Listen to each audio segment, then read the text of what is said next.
Il nostro ospite in studio Renato Valusso, abbiamo parlato ampiamente da parecchie settimane, insomma, per quanto riguarda la crisi economica in Friuli Venezia Giulia. Ieri, tra l'altro, ultima apertura di questo fronte di crisi, una nota azienda nella zona industriale di Trieste. Insomma, Valusso, qui si sente tanto parlare, qualcuno da soci, senza fare nomi, il nostro Presidente del Consiglio, dice che siamo usciti dalla crisi.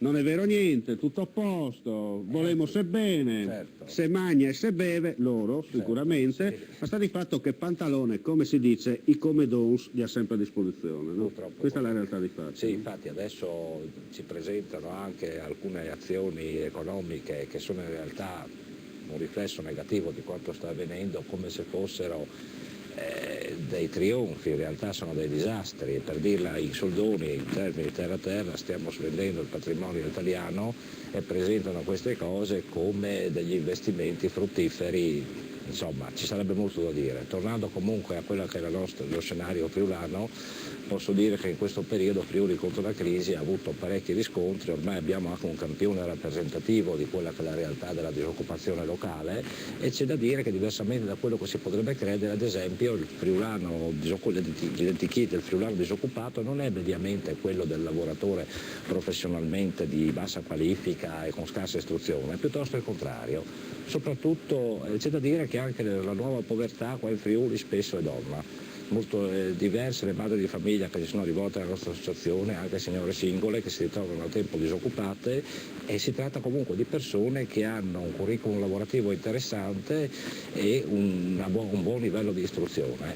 Quindi se persone così adesso si trovano in difficoltà e sono anche tante, questo è sintomatico di una crisi che si fa sempre più fuori dai denti, insomma, è finito il sistema Friuli, anche noi purtroppo siamo nel vortice ed è quasi impossibile uscirne. Abbiamo visto insomma la crisi a Pordenone con l'Electrolux, l'India Standard, tutta la zona anche del mobile, ma sta di fatto che anche Udine ha grossi problemi, il Manzanese che ormai è un cancro inestinguabile perché praticamente è impossibile da poter curare, no? Poi c'è la zona anche di Martignaco con anche i giorni scorsi è uscita anche la notizia per quanto riguarda di nuovo il fronte della fabbrica dell'ottica che stanno di nuovo avendo problemi, insomma. Qualcuno ride, dice che qua si vive, la realtà purtroppo è un'altra. E peggiorerà sempre di più, per cui adesso stiamo studiando anche alcune proposte da poter lanciare alle istituzioni e, come sempre dico, cercando anche adesione però fra gli stessi cittadini coinvolti che dovrebbero essere i primi a cercare anche un po', come dire, di fare numero, di fare presenza per portare avanti queste cose, perché altrimenti è chiaro che cadono nel vuoto. Cioè in pratica le risposte che si potevano dare 10 anni fa a una situazione difficile non possono essere assolutamente le stesse che si dovrebbero dare adesso. Proprio in questi giorni usciremo anche sul nostro blog Friuli contro la crisi con alcune proposte nostre che attendono anche il contributo di chi fosse interessato per poterla elaborare meglio e presentare alla Regione e ai vari enti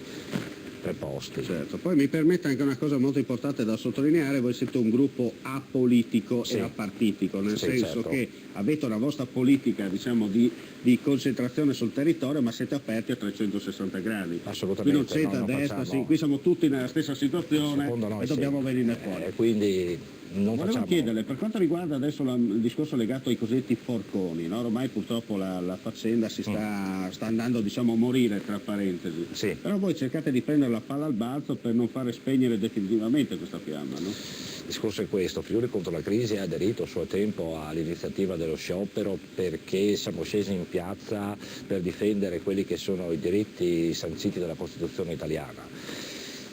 Poi di varie derive si è parlato politica di un certo tipo o meno, su questo non siamo entrati nel merito perché noi pur avendo a suo tempo partecipato all'azione del 9 dicembre non siamo precisamente come dire, non ci siamo legati più di tanto al coordinamento 9 dicembre. L'azione di allora ci è sembrata giusta dal punto di vista simbolico e saremmo disposti a ripeterla.